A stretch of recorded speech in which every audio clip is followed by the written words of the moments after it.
Welcome to This Week in Health IT, where we discuss news, information, and emerging thought with leaders from across the healthcare industry. This is episode number 20. It's Friday, June 1st. Today we do a deep dive into the world of healthcare AI.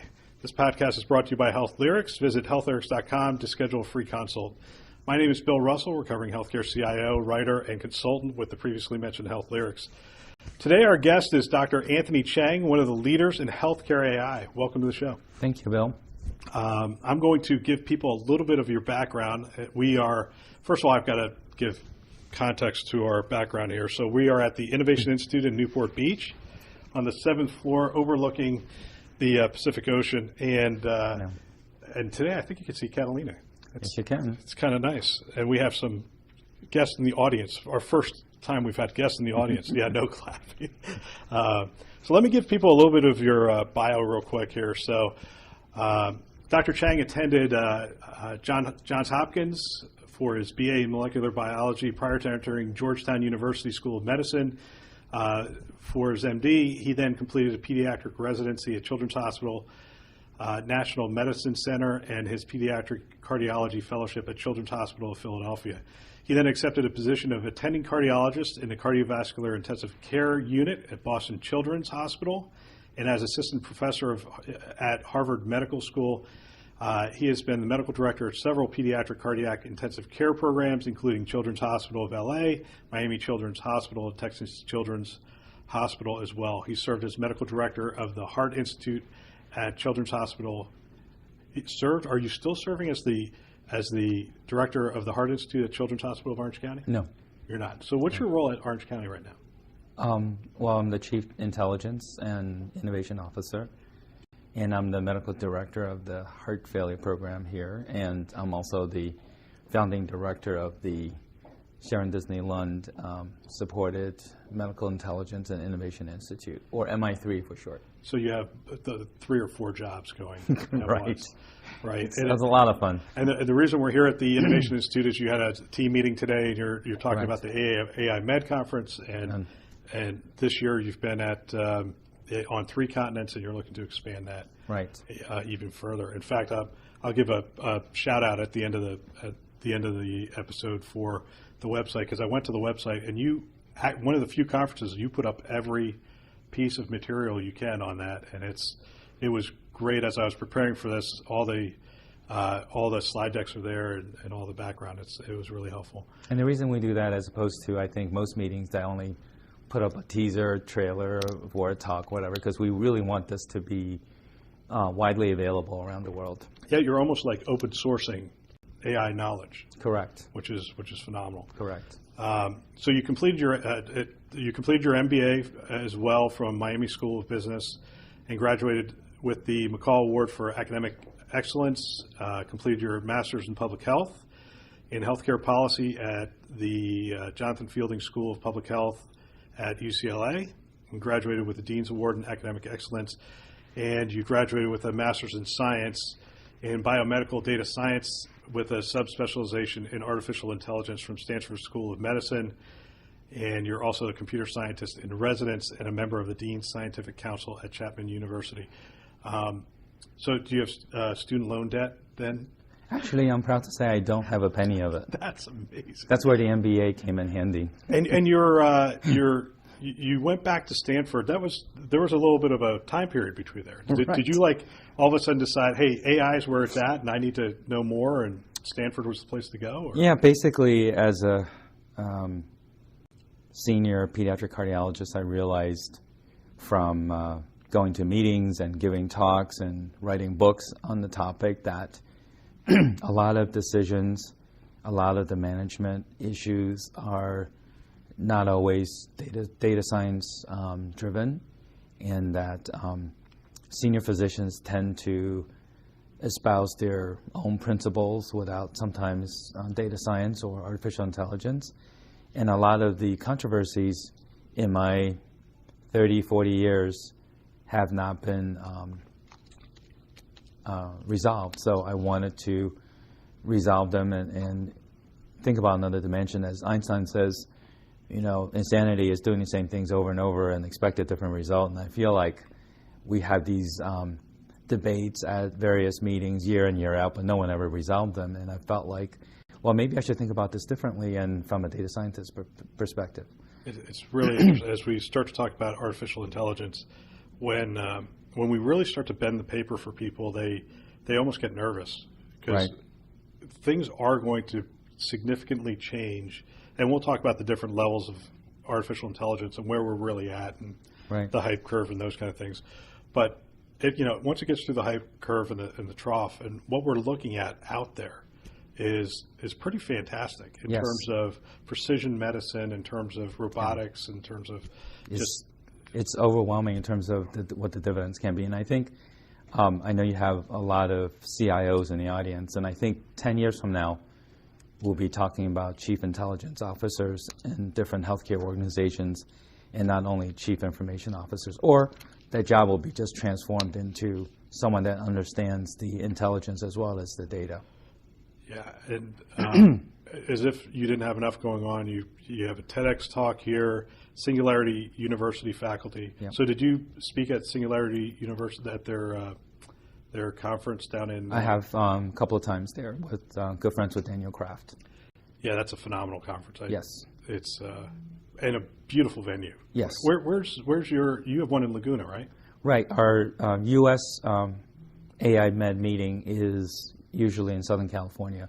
And last 2 years, it's been at the Ritz-Carlton Resort in Dana Point. And that's awesome for anybody. Well, I think when we talk about something as intense and esoteric as artificial intelligence, it helps to have that wide expanse of ocean in front of you to decompress when your brain is hurting from all that important information from smart people. And did I read this right? Did I see this right that you actually did like a Shark Tank out on the beach? No. Not quite. We had a slide about that, and people were vying to go on the beach, but we did have a Shark Tank event where we had 5 startups in AI and medicine healthcare space pitch their companies. Yes. Man, that's a lot of fun. And then you're also CEO, co-founder of 2 startups. Do you want to tell us a little bit about those 2? Sure. The 2 startups, one is Cardiogenomic Intelligence, and it focuses on precision medicine for cardiovascular disease. Since I'm a cardiologist and my co-founder, Dr. Spiro Mouzes, is a genomics PhD, we thought that was a natural coupling of our strengths. And then Medical Intelligence is a resource company for artificial intelligence in healthcare organizations. So if I'm a healthcare leader and I don't know where to go with this, I give you a call, you'll come in and work with us. I mean, do you have a team there, or is that primarily? We're putting together the team, and as you can imagine, there are not a lot of people well-versed in this space, so we're trying to put together thought leaders in AI as well as in IT and putting together this team of, I think, incredible people. So great. So you offer a service for healthcare leaders, but you're going to bring me and our listeners up to speed. So here we go. A crash course in 20 minutes. Crash course, 20 minutes on AI. I'm going to know everything I need to know. Actually, I looked at the materials on your website. There's no way to know everything there is to know. I see that there's subspecialties and people are really focusing in on cognitive, general intelligence. It's no different than a doctor being a subspecialist, basically. So yeah, so we'll see what we can do. So here's what we're going to do. I'm going to play the healthcare executive, and the framework's going to be 3 things. One is primer on why AI, what it is, what its potential is. The second area we're going to look at is where should I be thinking about it, and where is it in use today? And then the third is how do I get started, and how do I get started, and how do I stay relevant in this space? So let's start at the beginning. What's the promise of AI? Why are you so excited about it? Why are you looking at it? Well, I think after 4 years of education, I realized that it's kind of like wearing a different lens and looking at the world. You see so many little places where data science or computer programming can really make impact. And if you think about our world in general, so many facets of our life are already being replaced by automation. How we order books and how we get referred books, it's all algorithm driven. It's not perfect, but it's pretty good. How we have now autonomous driving vehicles now, at least in the picture. And I think 10 years ago, if you were to ask people, do you think there will be autonomous driving vehicles? And everyone would be thinking this is like 20, 30, 40 years down the road. Right. But it's not uncommon to see one in Silicon Valley now.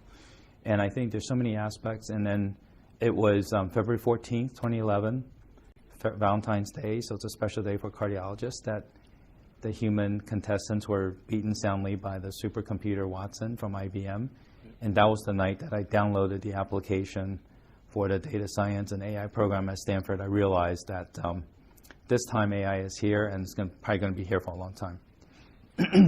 Yeah, and those stories just continue. I mean, one of the things you shared was, I think I have a picture of this. Yeah. So. Yeah. And I'll put this up on the screen. So, how a robot passed China's medical licensing exam. Yeah, I think Uni knows about that.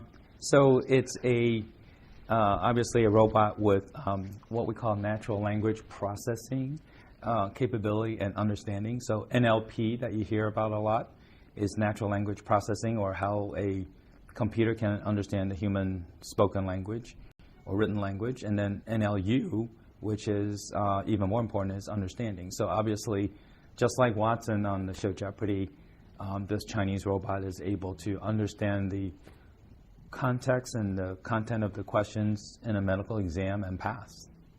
But still not ready for, we're not going to put that robot into a clinic and have people go see it just yet? No, I think one of the misconceptions is that AI is all about the robot. And it's not helping that the public media is often having pictures of robots and then have an AI headline. Right. And what I say, and my intellectual partner, Spiro Mooses, and I kind of made it up together, is that AI is about making the visible invisible. So by that I mean, if you walk into a doctor's office and you sat down, inevitably that physician's going to be tapping away on a computer. Right. And not paying attention to you 100% of the time. I'm lucky my doctor doesn't do that. But in my exam rooms, computers are not allowed in the exam room because I think that's distracting. So if AI is really good at some point in the near future, then the entire conversation, the exam will all be extracted onto the medical record automatically with AI and NLP, and you wouldn't need the doctor tapping on the computer. So it's making those things go away. Yeah, you in the last conversation we had, you likened it to the doctor isn't Sherlock Holmes. It's more like Watson. Right. It's your assistant. It's right. there to make the invisible visible. Right. Right. So it's going through reams of data, genomic data, whatever right. the data, and it's coming back and things that you couldn't read if you took a week. It's saying right. just process this. So that's the sort of the corollary, which is making the invisible visible. So now medical information is doubling at an incredible rate every 3 to 4 months or so. So there's no way a doctor can understand all of the medical literature, pour through all of the patient's record, even if it's just the record in front of him or her, and then come up with the best decision. So we have to make the invisible visible by data mining and data science. That's amazing. So you give... again, this was a great slide for me. You gave us, three different categories. Can you give, just break it down for us so that we can think about it right? Because it's not just the robot and the autonomous cars. Right. So basically, artificial intelligence can be sort of subdivided in a number of ways. One way we can subdivide artificial intelligence, which is the general term, is think about the different types of artificial intelligence. So there is the assisted artificial intelligence, which means the machine's doing the work. It doesn't really interact with humans, and it's something that's symbolized by the robotic vacuum cleaner that we have now. Oh, so like the Roomba bumping Correct. into each thing until it right. figures out the room. Right. It's on sort of automatic pilot. It's doing its own thing. Yep. The humans don't need to teach it. The intermediate kind of artificial intelligence is something called augmented intelligence. So that means there's an interplay between the human and the machine. So the example would be something like the book choices that Amazon may have for you. So that's sort of an augmented intelligence. It machine learns what you are doing, and it teaches itself to relate to you in that way, and then you give it feedback. So it's a constant interaction. Where does like RPA fall in? Okay. So that's like we're actually telling the machine, here's the redundant, repetitive tasks that I normally do. I think RPA, and it's a very popular term right now, robotic process automation, RPA.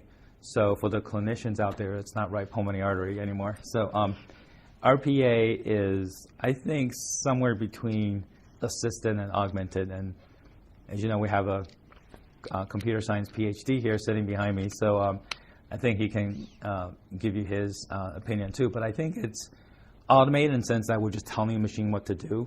But there is a little bit element of learning there. So I think it's mostly automated, but perhaps an element of assisted. And then the third category sort of is the autonomous intelligence category, and that's symbolized by the autonomous driving vehicle. We don't have anything like that in medicine yet, per se. So in medicine, there's only assisted AI, and that's something like a robotic pharmacy service where the robot is delivering medications. Yeah, that makes sense. Augmented would be some of the decision support, medical image, computer vision type of projects. So I think that by far the most exciting area is going to be in the next decade or two is going to be the autonomous AI in medicine. So you told two stories. One was that the robot passing the exam. The other you told was the machine actually beating the champion. And I assume that falls in the game Go. So that falls into that category. Yeah, that would be more autonomous because the computer is playing a game on its own and figuring things out, looking at years of playing and then saying, okay, this is the best way to do it. Right. That's what we can look forward to. Is that? Yeah. Well, except the so that's a great story about the AlphaGo software program from Google being the human contestant in Go so handily, actually. And everyone publicized the second game 31st move because it seemed like the computer made a move that it had not learned from any human based on hundreds of thousands or millions of games before. It was like a move out of nowhere. And then, but yet that move was instrumental in winning the second game. What's not publicized is in the fourth game, one of the moves the human champion made was sort of in the category of that really creative move. So some eerie moments there, right? Because maybe the computer thought or was creative for the first time, and now the human champion is learning from the computer. But I think it's a wonderful example how man and machine can learn from each other. Right. And still the human brain is unbelievable. I saw some slides on the AMED, and it talked about processing power in the exabyte. Right. I mean, that's just the... Yeah. Well, the number one takeaway for me after learning for 4 years in school is just how amazing and how cheap the human brain is. Yeah, it is. Actually, the more you dive into this, you realize the things we're trying to get computers to figure out and to learn, which is an amazing thing in and of itself, an infant is doing. They're crawling around. And so we really are still at the beginning stage of this. Right. Well, I think there is just some really interesting analogies. One is, when man wanted to fly, it looked at birds, and in the Greek times, people even got dressed like birds, thinking that that's all you need to fly. And in fact, we need to understand aerodynamics and then build machines that are now flying much higher, much faster than birds. And I think I see that for AI. So AI right now, and I disagree that people say all the time the computers are fast and stupid and humans are slow but smart.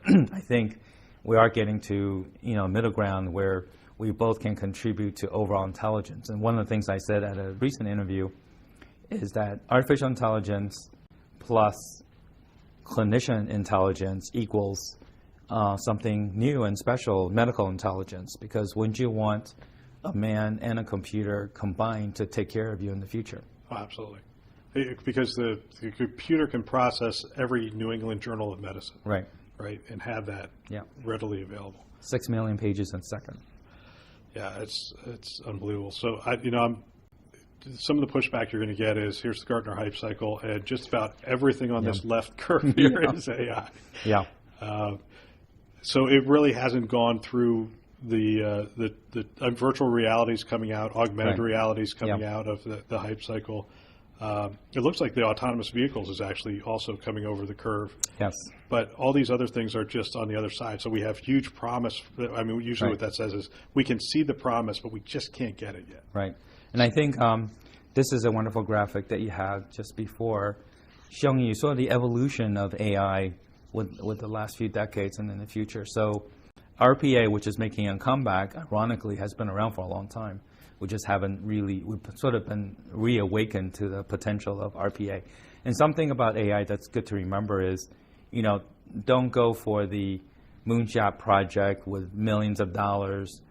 In fact, the biggest and the fastest ROI could be the mundane project that a little RPA can take care of in your revenue cycle or in your decision-making process. Absolutely. At the JP Morgan conference, Tony Tersini, CEO for Ascension, got up there and started talking about RPA and how they applied it to their call center and saved millions of dollars. In fact, what was interesting to me is he said, you know, not only are we taking this service that we now done to other health systems, we're actually doing it for organizations outside of healthcare because they had done such a good job with. So, and actually, when people say to me where I should start with AI, we're getting ahead of ourselves. But where I should start with AI, I rarely point them in the clinical direction. I almost always point them in, you know, claims processing, fraud detection, security.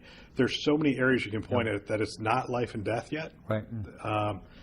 Not that you shouldn't be looking at those other cases, and we'll get into those, but there are a lot of places that improve the cost of healthcare, improve access. Yes, it's sort of like multidimensional. So if you think of artificial intelligence as a orchestra, right now machine learning, deep learning is getting a lot of attention. So I sort of equate that to the string section. And obviously there are many sections to the orchestra. So someday soon, hospitals, healthcare organizations are going to be able to have amazing music with all the sections playing in a wonderful symphony and also together, because right now there's a lot of cacophony. Everyone's doing their own thing. You can have in the same hospital, you know, perhaps the management is doing a little RPA and not know that their clinical data science team is working on the sepsis prediction model, and yet it's all under the umbrella of artificial intelligence. One of the things that surprised me as I was going through the material from your website is we were using AI, and I didn't really categorize it as AI. Yeah. Which kind of surprised me. I'm going to show you three different things, and I'll put these up on the screen. So the first is, this is the Accenture diagram, and it talks about the opportunity within AI in the different categories. The second one, I'm not sure what the source is for this one, but that's me. Oh, that's it. You're the source. That's right. So AI in medicine, and the third is hospital operations and workflows. Okay. Actually, I was wondering if you could just sort of walk us through those in terms of, you know, where is it in practice today, and where should we be thinking about it? Yeah, I think I'm looking at the Accenture slide for the first time, so I respectfully have some disagreements. I think AI is really up to our imagination in terms of what the return is going to be. I don't think anyone can just tell you right now what the return is. I think these are perhaps projected, but I think, for instance, the area of cybersecurity could be much bigger, because I think as we learn about data protection and cybersecurity, there's a lot of instances where we need to have that, especially if we're going to share data. So that, I think that's underrated. And if I could drive that one home, we had implemented a lot of tools, and each one of those generates log files. The log files got so massive, I couldn't build a big enough team to go through those log files. We had to implement the ability to essentially a big data store, and then the ability for computers to identify anomalies and pull those out, which is a form of. Right. And I think if you look at automated image diagnosis, and this ties into the radiologist's concern that they may be out of a job, and I think medical imaging is exponentially increasing in volume and complexity. Most of medical imaging data has really been informed. If you look at just sheer volume, has really been generated in the last 3 to 5 years.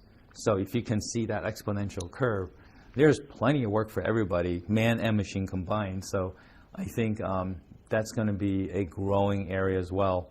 And then the future areas, RPA will be really big in terms of helping with the administrative burden, as well as I think the eventual sort of AI promised land is going to be using cognitive architecture on top of deep learning, so that you have something I call deep thinking, which is sort of in a way borrowing Gary Kasparov's book title, but I thought, deep thinking or deep cognition is going to be what medicine's going to need, because in the game Go, it was impressive that the deep learning software was able to beat the human contestants, but biomedicine and healthcare is kind of like playing hundreds of games of Go with thousands of players, and the board configuration is changing. It's much more complicated than a simple game Go, even though it's not simple. So what should I be telling, I'm a healthcare leader, what should I be telling my radiologist? So computer vision now can read these images. In fact, again, another slide here, algorithm better at diagnosing pneumonia than radiologists. Yeah. Right. So the other thing I heard about, looking at these images is that the computer can look for 100, 1,000 things, whereas usually the radiologist anyway is looking for one specific thing or whatever, and it isn't looking for some of those things. And so even having a computer go back and look at all these images could identify some things that weren't found. Well, I think what we could reassure the radiologists is that you actually need both man and machine to have the best results. And I think the machine can help the radiologist by relieving the burden of particularly the normal studies. Right. And I think the radiologists could focus on what's abnormal and what the repercussions of that finding would be. So it really is moving them up to practice at the top of their license. I think really. So, yeah. And this is what we're seeing today, even with autonomous cars, right? So we're saying, okay, I was in an Uber car, and the guy's like, oh, these autonomous cars are going to put me out of business. Yeah. I'm like, well, not for the foreseeable future. I mean, even the autonomous cars in Phoenix, they had a pilot going. They had drivers behind the wheel, because there are going to be situations that the computer can't figure out. We're not sure, how long that's going to be before the computer takes that step. But having said that, the humans need to be alert, though. Yes, as we found out in Phoenix, in Tempe, actually. So the same thing's true here. We're not at a point where I'm going to go, hey, just have the computer give me the read. Right. I'm good with that. I'm still going to, if there's something serious, I'm still going to want. Right. I'm going to want someone to look at it. Well, we did an interesting audience survey about the question, and the question was, who would you trust with interpreting your CAT scan? And the choices were radiologist alone, machine alone, radiologist and machine. It was 85-90% wanted both parties to be reading the CT. So give us some clinical examples. So you're pediatrics. So where's AI being utilized in pediatrics today? Well, there's some exciting areas. One is real-time analytics in the pediatric cardiac intensive care unit, which is, as you know, my domain previously. So we could look at, take all the vital signs from the pediatric patient before or after heart surgery, particularly during the unstable periods, and we can actually forewarn the clinician what the composite is telling us in terms of impending deterioration or cardiac arrest. So obviously the key to successful patient care is the avoidance of cardiac arrest, and that's a very, very useful tool. And if you combine that with other information like in the electronic records and lab values, that's going to be immensely useful in the future as well. So that's just one snapshot example of how that can be used. So if I'm a hospital administrator, I should be looking at imaging today. And all right, so let's get to the pragmatic part of it, which is I made you CEO of a health system. Where are you looking at? Where were the first couple of places you'd be looking at it. What would you be doing with your team to maybe bring them up to speed on what's going on, those kind of things? Well, actually, in the process of coming up with what I call an AI score for a healthcare organization, because that's a great question. Like, where do you spend the money to get not necessarily the best return, but the best value? Right. And I think, ironically, I tried not to look at AI projects because I think one of the major areas of deficiency as we think about AI projects is actually the quality and the management of the data in healthcare. And I think you remember I said that before. So I think my first investment, it's just like if you look at the pyramid, the graphic showing the bottom being the data, the next layer being information, on top of that is knowledge, and then above knowledge is intelligence or wisdom. So I think in order to do good intelligence, you wouldn't want to do a lot of projects in intelligence and realize that the foundation data layer is actually problematic because that's going to topple. So I would build a very strong foundation, make sure your data is very sound from the IT perspective. And then the AI part is actually quite straightforward. You just get someone well-versed in AI projects. I will focus on medical imaging and decision support because those are now maturing as areas of AI in the healthcare domain. What are some of the, all right, so I'm the CIO, you're the CEO, you're looking at me saying, how good is our data? Right. And I'm telling you, you know what, some of these physicians are not great data entry clerks, and our data's really all over the place. Not only that, a lot of the information we're getting is from our clinically integrated network, and they don't even work for us. And so we have all this data coming in. So I have a data cleanup project. That's one of the things I have to figure out in order to get that data ready for these projects. But there are some data sets that are really good already. Right. Right. So the financial data set is typically relatively clean. The monitors, the bedside monitors. I mean, do you use that data? I mean, it's you know, you have time series data. It's a lot more data points. Right. No, I think that's exactly right. I think ICU monitor data is fairly straightforward. Is relatively complete in terms of not having many missing points of data. There's even publicly available ICU data in adult ICUs called the Mimic-3 that's available. So, and you can easily do projects without actually involving your own patients. So there are publicly available databases in healthcare. They're just not many. Ideally, if you were to ask me 20 years from now what I would like to see, I'd like to see every patient's data imported into the cloud, and it'll be universally available for any healthcare stakeholder to look at. That's anonymized, perhaps with blockchain or other types of security mechanism, and it'll be all available. Because that's going to help. Hopefully we'll figure that out by 20 years. I'm very optimistic it will be tackled within 20 years. So you would like to see, you essentially, what your belief is that within 20 years we're going to have AI, machine learning, deep intelligence in the ability to point these things at that data set and come up with all sorts of new thought processes in terms of how to attack certain disease states. Well, I call it perhaps like a clinical GPS for the clinicians. So they can actually think perhaps even more creatively than the GPS, like, as you would in a driving situation. You like the GPS, but you may not, want to adhere to it. So, and also occasionally, like it happened to me just a week ago, the GPS wasn't working. So you have to now rely on your human intelligence to get you around.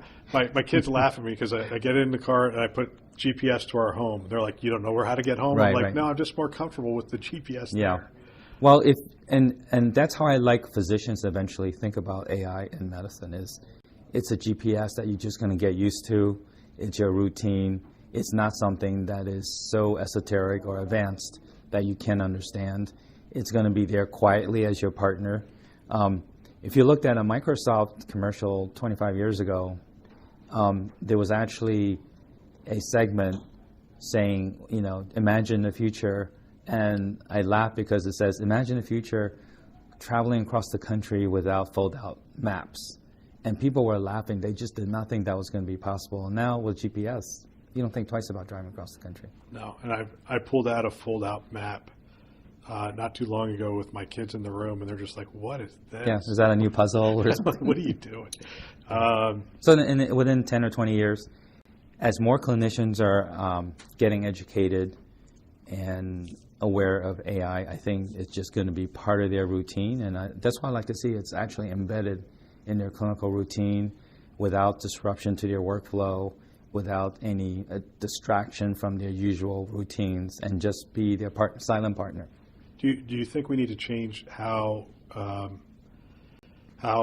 doctors are educated? Do you think we'll start to see AI start to get built into those programs? Yes, I think I'm starting to see clinicians that are becoming more seriously interested in data science, and the younger generation considering dual education in both clinical medicine and data scientists. Do you think like Hopkins and Stanford, GW, my alma mater. Stanford. Yeah.